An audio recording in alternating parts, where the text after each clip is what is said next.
What is going on, guys? Today I pushed like 300 trophies running the Goblin Queen or something crazy. I've been playing way too much, right?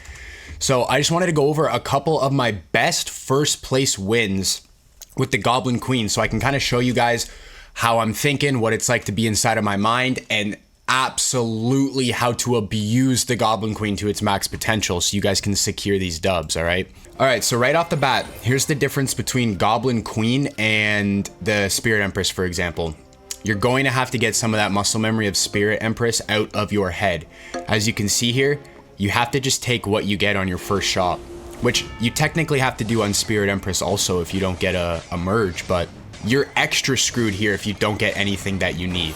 And one of the things you guys absolutely want to be going for is goblins. 100% goblins, goblins, goblins. Even if that means forcing a goblin over something else, you gotta do it because the rate of getting goblins will exponentially snowball. The reason you saw me pick the knight here for this one is probably because the other guy has something on his team and I'm just trying to secure the wins in the early rounds, because securing those wins in the early rounds with the Goblin Queen is extremely important, guys. If you let yourself get to 4 HP by round 3, what are you supposed to do when you're waiting for goblins and you can't get any kills? You're not going to be rolling any goblins, and if you don't have goblin trait, you're definitely not going to be getting any goblins whatsoever unless you get good shops, right? So you absolutely want to be forcing those because they're almost going to become your economy. Instead of with the Spirit Empress where you merge, you get extra elixir on top of your merge. This one, you just get default regular, what it says it sells for is what you get. So you want to be using your goblins essentially as your economy to stack up your cash. And you'll see me probably do that a little bit. We got a couple games here to go through. So at this point, now that I've kind of explained a few little things, I'm just kind of watch the gameplay, try to pick up. If I remember what I was doing, I recorded like hours of gameplay, guys, and this is just a couple of the first place games here. But yeah, as you can see, right now, it's all about placements, right? Round 3, I only have 2 goblins here. I don't have anything crazy going on. It's just about trying to optimally place my troops so that they either do the most damage and or take the least amount of damage. So we got a 3-star goblin there, very, very nice. We're going to put in another goblin, the spear goblin, because that'll give us thrower comp here. Guys, this modifier that you see with the red square on the right of the bench, I do not like this modifier. I do not know about you guys, but the random one pisses me off. The one where it creates a copy of the troop you have there, I love that one, but not the random one. So as you can see here, I've got my 2 jugs. I'm placing them in front of my 3-star goblin. And the thought process on that is the stabby goblin is going to be getting up in people's faces, right? So I want him to be taking the least amount of damage because he's my most valuable troop I have on the field right now. If I can keep him alive for as long as possible, I will absolutely guarantee the least amount of HP taken as possible. And as you can see, I actually just put that guy out and won that round. So that was a pretty nice secure right there. And that's all it is right here. You guys see me going for goblins. Now we got the spear gob. Ideally, I would sell this Ewiz here and try to go for level 2 executioner. But it looks like I'm switching up the clan last second here for unknown reasons. Probably because I couldn't roll another goblin machine, which is, I have the worst shop luck ever. So that's the thing. A lot of what I'm saying, oh, I actually just rolled one there and sold it. So in this moment, I guess I really wanted that Valkyrie for that clan buff. Okay. That's completely fine too. I'm surprised, but it probably has something to do with whatever I was thinking in the moment with checking the other people's teams. There's probably a thought process behind it. I just don't know exactly in this moment because, again, these are just a couple of games from hours and hours and hours of gameplay, and I'm just going through them with you guys. But there we go. Second guy's out. So at this point in the game, we have already secured positive trophies. So no matter what, we're climbing from this game. If I really wanted, I could turn my phone off, go to sleep. We're still going positive, which is super, super nice. So now I'm just kind of rolling through the shop, trying to mix up my economy a little bit, see if I can potentially roll another stabby goblin here, go for the level 4 stabby goblin. It's not working so well, but as you guys can see, I'm still kind of playing the economy as if I had Spirit Empress, but obviously I don't have Spirit Empress, and so I'm not getting that added benefit of all the extra elixir, but you can still see I got the added benefit of re-rolling my shop enough to still get that level 3 knight.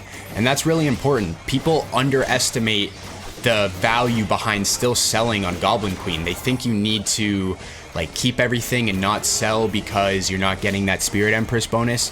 Again, this isn't all an exact science, and there's a lot of RNG that goes into merge tactics, right? So you have to just be able to adjust and adapt on the fly, especially when you're in the high ranks. Post Diamond, people are going to be switching up on you with the Spirit Empress like really quickly. But if you can guarantee yourself a strong comp like this, where you've got your throwers, you've got jugs, you've got clan also on top of that, you're getting an extra goblin no matter what, you're getting goblins from getting kills, you can still potentially snowball and overcome that. Whether that's the jug keeping you alive, whether that's the DPS from the throwers, the heals from the clans, something in there will still work. And again, we are second place right now, so it doesn't even matter. As you can see, I just rolled a level 4 Spear Goblin right there, so as far as I'm concerned, this guy's cooked. But I already know he's cooked anyways, because it's only first place dubs in this game. Or sorry, in this video today. Alright, yeah, look at that Spear Goblin go. That's exactly why I jug him up. Look, he still has his buff, and he's in front of the Executioner, just tanking that, and boom, just like that. That guy got wiped. We're going into the last round here. And at this point, guys, like literally, I'm not even thinking or doing anything. I don't even necessarily have a goal at this point, other than obviously getting my Executioner up to a 2-star if I could. But realistically, I'm just selling and rotating shops at this point. And oh, I guess I happened to get a 3-star Prince there. So obviously I'm going to swap that in because that's going to be huge for whatever frontline troop he has. Just boom, gets sent right to the back. Put in the dragon to still maintain the thrower comp, it looks like. This guy, look at this. That guy had full clan, ace, and Avenger. Watch this. Watch what happens to him. It doesn't even matter. He's got them separated. I just sent his Valkyrie back, so that's useless. 3 of his DPS are all focused on my Prince, while all of my troops got focused on his one troop there. Take out one of his most valuable troops, if not his most valuable troop, and now they slowly just trickle to the back and take everything else out like dominoes. Guys, absolutely broken. Combos are super important in this game, and yes, there's a couple combos that are like guaranteed meta, but every single thing still has a counter that you maybe don't even know exists or haven't experimented with, because maybe you need like 5 or 6 different combos or traits, you know what I mean? And whether that's 2 from each or whatever you've got going on, if you're making it work, you're making it work. And an example is I'm in a game right now, you can see here, I've got all 4 goblins. Everybody in here is running Goblin Queen, which means that everybody's going to be going for all the exact same cards that I'm going for. That's a problem because I want those cards, right? This is still a first place gameplay. So I don't know exactly what I do here, but we're going to find out. I just lost the first round. That's okay, because at the end of the day, it's kind of like Spirit Empress, where you don't necessarily expect round 1 or 2 to go super smoothly, right? Round 3 is usually when you would want things to pick up, because if you get to round 4 or 5, guys, like on any of these rulers and you don't have anything going yet because of bad RNG or bad shops or something, you are 100% cooked. It's just the luck of the draw. It's how she goes. I'm throwing in a Prince here because in these early rounds, these goblins are pretty useless. My level 2 Stabby Goblin is going to be good, but the Prince here is going to knock back that Valkyrie because that Valkyrie has way too much HP. And oh, it didn't even actually matter in this case scenario. The idea was to get him to go for the Stabby Goblin first, but he went for the Skelly Dragon instead. We were able to still get that Valkyrie oddly quick, and then took out the other guy, and that wasn't too shabby. So as you can see, boom, we just got 2 level 2 goblin upgrades there. Like, this is why the Goblin Queen is so broken, guys. It is round 3, and I have a 3-star Stabby Goblin already, and I've got the full 4 goblin traits, so no matter what, I'm probably upgrading this goblin machine, or at least I can hope or try to upgrade this goblin machine. So this is the thing, I don't even necessarily know what I'm thinking in this exact moment in these games, but I'm able to tell you guys how I would think coming across this as if it was fresh in my mind. I don't remember this, right? All I'm doing is sitting here trying to pick up on what's going on. My Stabby Goblin's putting in work, his Executioner's putting in work, but it's just not enough. We take that dub, and now let's see what goblin we get. We didn't even roll any goblins for kills there, which I'm kind of surprised about. And look at that, a goblin machine. So idealistically, I may or may not get a level 3 goblin machine this game. Nope, I just sold it. So scratch that. Let's see what we're doing here. We're gonna put in the bomb. Okay, we're going for some clan here, and then we're keeping the 4 goblins. I like that. The reason I'm doing that is because it's still only round 4, so I still have a lot of snowball potential, which is really, really good. I know I sold that goblin machine, but if I were playing this game right now, I would be thinking I still want to at least try to get that level 3 goblin machine, because I can. I have the level 4 goblin trait. I'm rolling 2 goblins right now. One of them was the goblin machine. And then when this round ends, let's see if we get a goblin machine here. If we get a goblin machine here, that would be absolutely huge. Let's see. Oh my gosh. And we got the level 3 goblin machine. And we rolled the level 3 dark goblin. This is what I'm talking about. The goblin queen is busted. You do not have to rely on RNG nearly as much as the Spirit Empress, guys. The Spirit Empress, if you get 10 games in a row where you couldn't get any merges by round 4, well, guess what? You just lost 200 trophies and there was nothing your skill level could have done about it. Whereas at least with the Goblin Queen here, yeah, I may be able to tank a couple hits the first 2 rounds, but as long as I don't know what just happened with that round there. That guy quit. Maybe he didn't put any troops on the game. Maybe he got disconnected. I have no idea what happened there. Going back to what I was saying, if you can just guaranteed put those goblins on your board, get that trait, and even just get 1 or 2 kills, you know, you're rolling a 66% chance of potentially getting an extra goblin on top of your trait goblins. It can go really well. Don't get me wrong, there's still some RNG when you're trying to roll the goblins from the actual kills, but if you run the trait like I'm doing here, guys, all 4 of my goblins right now are level 3. I've got the full squadnum of the goblins, all level 3. And this guy's team is pretty good, right? He's got some assassins, he's got the level 3 dark goblin. It's still nothing compared to my team, but he probably wasn't expecting to get as cooked as he got here, to be honest, because look, my archer didn't even take any damage this game. It's the same thing. It's the same thing. All these games where I come first place, or you guys go first place with the Goblin Queen, it's always going to be like almost the exact same thing. You are just light years ahead of all of the other players, and you are just smashing them. Obviously, you still got to get some combos. Obviously, you still got to get some good placements and whatnot, and a little tiny bit of luck. Yes, I know it's not an exact science. But again, this guy upgraded a goblin, because look, these guys are all running goblins. So like I said earlier at the beginning of this match, everybody here is going for the same cards, and yet I still came on top with the level 3 4 trait goblin. That is either because they weren't paying attention and going for the right cards, like goblins right off the rip, because a lot of people make that mistake with the Goblin Queen, right? They'll play Goblin Queen and they'll just try to build a team as if they're running the king. But I don't think they understand that you need to basically force goblins. And that's another tip, guys. Some people are gonna tell you, try not to sell, try not to force shops, you're not getting any extra elixir from your merges and whatnot. That doesn't matter. If you need to force your shop for something, you need to do it. Because at the end of the day, you upgrading your 2 elixir spear goblin to a 2-star is still gonna sell it for 3 elixir. So I don't care if that puts me down 1 elixir, as long as it's rotating my shop and I still have enough elixir to get an upgrade of something I need. That's all that matters. And if you can stay alive from round to round while slowly building that up, like you've seen in the last 2, 3, 4 games, you're gonna have a full squad of 3 stars that people that are running Spirit Empress in your game are gonna be questioning how you even got that and why they couldn't have got it, right? So right off the bat, here's another prime example. The only cards I've bought so far, look at this, gobs, gobs, gobs, and gobs. 2 of them are 2-star already. That's huge on round 2. That basically means I'm guaranteeing the dub from DPS and health boost over their level 1 troops.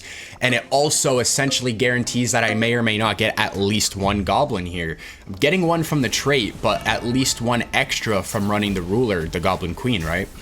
So as you can see, these guys are just going at it. My goblin darts in the back, getting stunned. The stunned in this game, guys, really kills me, like mentally and physically.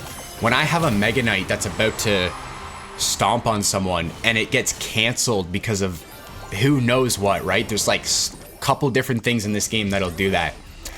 I get so angry, I cannot even describe the pain that I feel on a cellular level.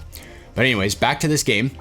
I've got my jugs here, and because my Valkyrie is a 1-star here, I'm actually jugging up my Valkyrie. So because she's a jug, she's already getting the regular jug boost, but what people don't know is you can double up that boost, and you can test it yourself. You literally can test it yourself.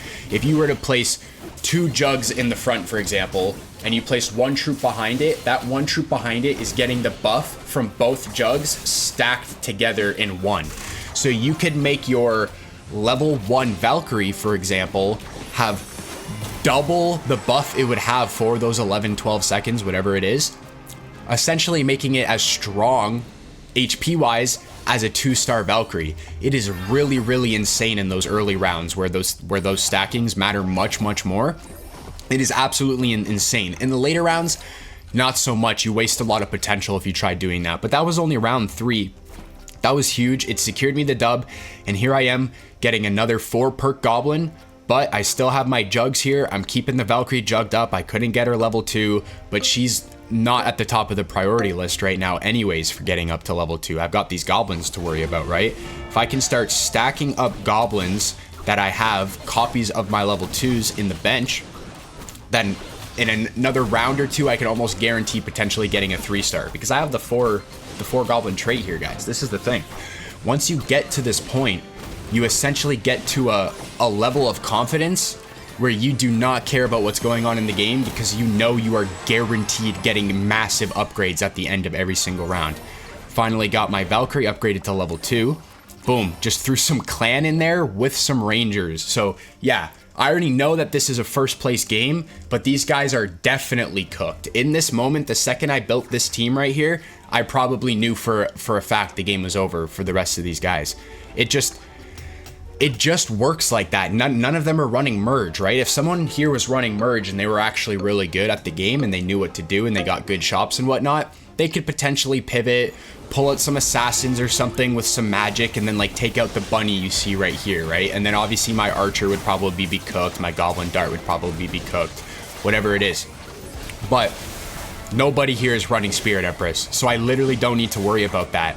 I have 4 goblins. I'm rolling goblins from getting kills as I'm speaking. Jugged up, archers, rangers, and rangers is really strong after the buff, guys. They added 10 whole stat. Look at that, level 4 goblin dart. Level 4 goblin dart, and we have it jugged up too, so it doesn't even matter. I've got the stabby goblin jugged up towards the front because he's gonna run into people's faces. Got the Valkyrie jugged up just for the sake of her being weaker than the level 3 fart goblin here, the big boy, machine boy. And then, yeah, spear goblin in the back, 2 rangers in a nice central position so they hopefully don't have to move and readjust too much. And I mean, we're obviously golden this game. Look at here, look at this guy's troops. This is really unfortunate that we're this late in the game and he couldn't do anything about it, but at the same time, I was taking everything from him, and that's just how it goes. If you guys get those good troops before the other guys, and you just let the goblins build up, you'll almost always pass them. It's like the turtle beats the hare in that age-old tale, right? It's just how it goes. Slow and steady wins the race. And boom, another first place just like that. All right, getting into our next game. This is what I love. Getting clan right off the get-go is huge because normally I start with skeleton dragon, guys, and I don't know how it's even possible how much I get the skeleton dragon as my first card, but if you get the skeleton dragon as your first card and you don't have every single card in the game max level, you can base it like me. By the way, I don't have every single, my cards are all super low level, like all super low. And if you don't have them high level, you guaranteed lose basically when you start with that skeleton dragon. Unless you get a miraculous shot, the skeleton dragon, man, I don't even want to see it on my screen. I literally don't even want to see it. All right, going into the round 2 here, we've got our 2 jugs. Just place them up front, archer in the back, simple. We've got some clan, we're getting some HP. He's got clan 2 with the level 2 archer, right? But I'm not gonna lie, I do not care because I know I have enough health in the front tanking that my archer is just gonna slowly do what it needs to do. And look, we don't even kill them all here. Again, I don't care. I've got some merges coming up in the next shop. I already know this is a first place gameplay, and that's what matters the most, right? Is it's not over until it's over. This game could already look pretty cooked from the get-go, but I already know I won this game because that's the point of this video, right? So until you are fully out of the game and the game tells you that you're in 3rd or 4th place, it is not over. You could get to 1 HP on round 3 or 4 and you could end up winning that entire game, guys. It really, really is and it's possible, and it happens way more than you think. The shop rotations in this game, how much RNG is involved.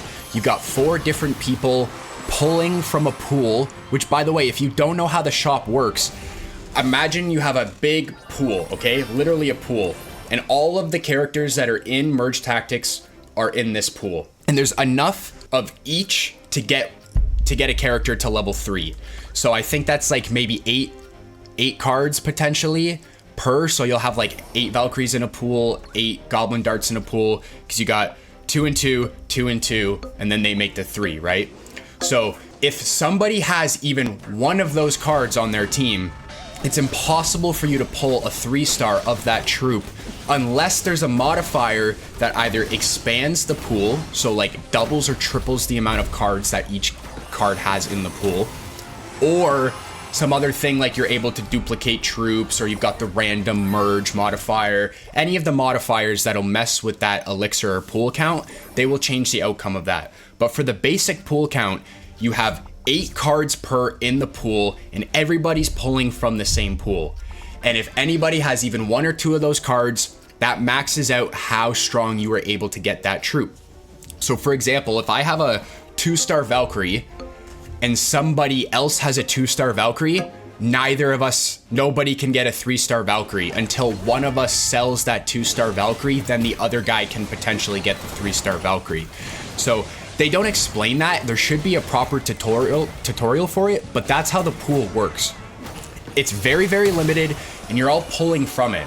And until someone dies, it won't get added back in, which I'm not 100% certain on. I've heard everybody say that, but I almost want to believe that even when people get out and die, their cards potentially still stay out of the pool, or I'm extremely unlucky because I will be checking their cards and I will see that they have cards that I want, but they will be dead.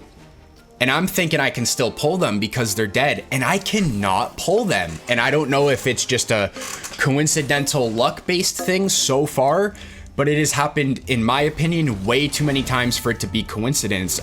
I'm beginning to think that once a card is pulled, it is pulled until it's put back in deliberately via like selling or something, right? So I'm not 100% sure on how that works, because sometimes I definitely can get the cards, but other times I just cannot get them, and I don't know. It's definitely a little bit of a luck thing, and I'm just getting absolutely cooked by it, but it is what it is.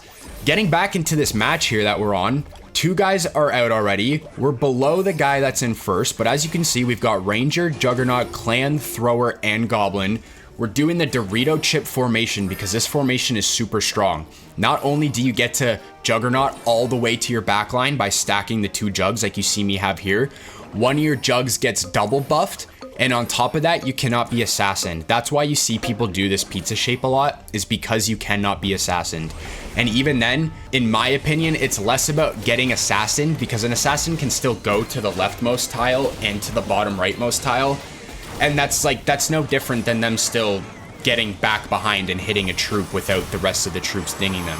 As you can see, it was a nice little first place there. The reason I love to run that Dorito formation is with the 3 Juggernauts, because then you could literally have your whole team except one, I think. Or there is a way to do your whole team also, but you get the whole team jugged up and you have somebody double buffed. I think you get like 2 cards double buffed when you do it that way.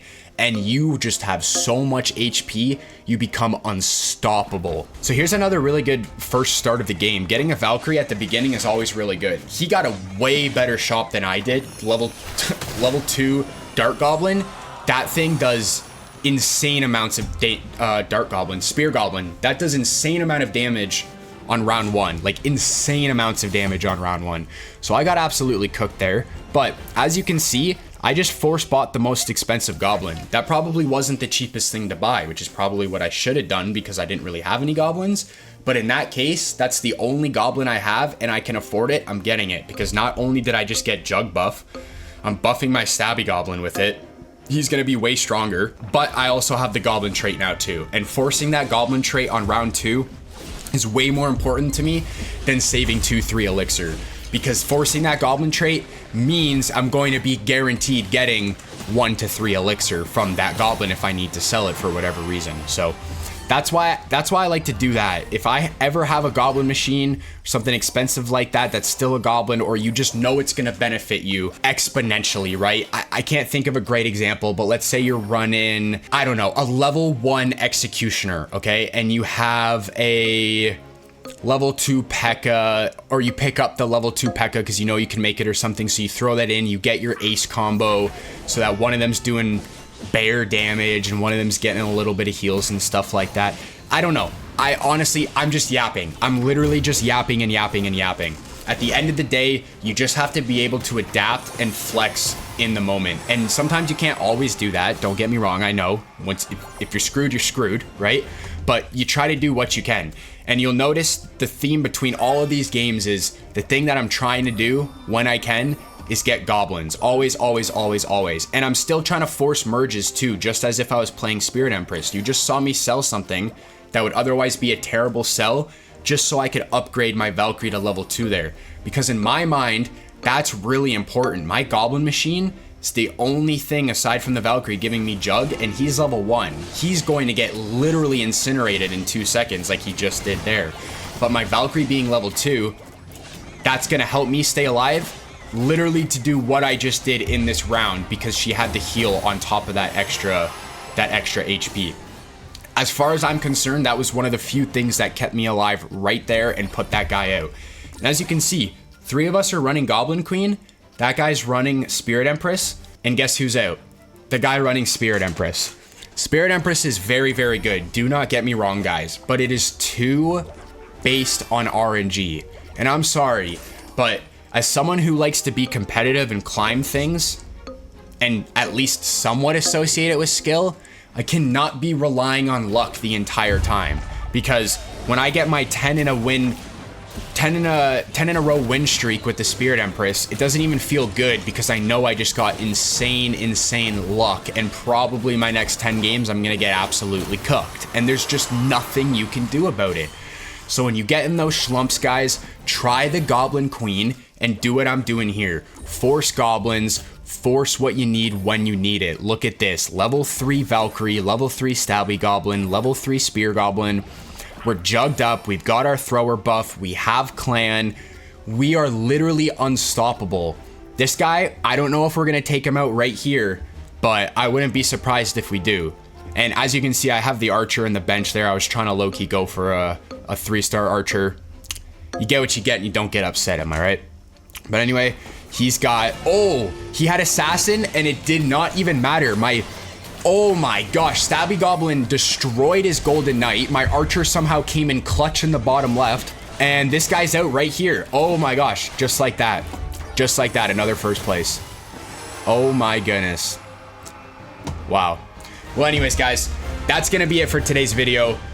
Use the Goblin Queen. I'm telling you, the Goblin Queen is super broken. We just went over a bunch of good games, a bunch of all first place good games. You saw what I did without fail. You're forcing goblins. You're still forcing shop rotations because you need to rotate your shop. Unfortunately, elixir is not as important as rotating your shop with the Goblin Queen, in my opinion. I don't know if I've heard anyone say that, and you'll probably call me crazy, but rotating your shop is way more important than your elixir count, because if you can get the goblins, your elixir is not that important. As long as you've secured your goblins, you can let them do the work for you for 1 to 2 to 3 rounds, whatever it is. Sometimes you get extra lucky on top of the goblins and you roll them with the ones that you've already spawned from getting kills and having the trait combo and everything, whatever it is. Trust me, guys, if you're in a slump and you're having a hard time climbing, or Spirit Empress is just too mechanically advanced, or you don't want to use that much brain power, you want to just chill and still have a good chance at climbing, use the Goblin Queen. All right, guys? Once I get to 50 subscribers, I can start live streaming for you guys. I'm literally going to be in Diamond by the time you see this, okay? I want to start live streaming my Diamond gameplay to you guys. If you want to see that, please subscribe. You don't even have to like or comment. If you want to like or comment, go for it. I'd be extremely grateful.